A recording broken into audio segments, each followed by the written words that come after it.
अगर आपको इमरान खान से प्यार है और अगर आपको पाकिस्तान से प्यार है और आपको पेशावरी खाने से प्यार है तो Khyber pass is the place. Biryani is for 199। ये बड़ा कंटेनर प्रॉपर लेग या थाई का पीस होता है एंड इट इज़ फॉर 199। कहते हैं रांझा रांझा कर दिया मैं रांझा हुई, तो इस तरह के अब 17 ईयर्स हो गए हमने इधर पाकिस्तान में टॉप नॉच रेस्टोरेंट में कॉन्टीनेंटल चाइनीज़ का भी काम किया।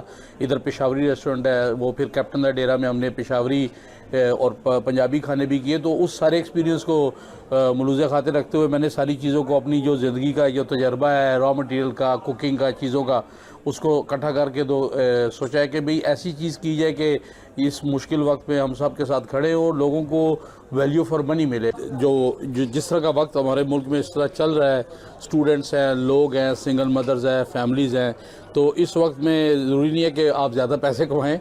ये भी एक काम है कि आपके लोग आपसे फ़ायदा उठाएं, और उनको हमने जो चीज़ इंट्रोड्यूस की है, this is best of everything. Quality पे तो हमारे क्लाइंट्स जानते हैं कि 17 साल से कोई मतलब ये वाला तो सफ़ा ही नहीं अपनी बुक में कि जी आप कॉम्प्रोमाइज़ करें।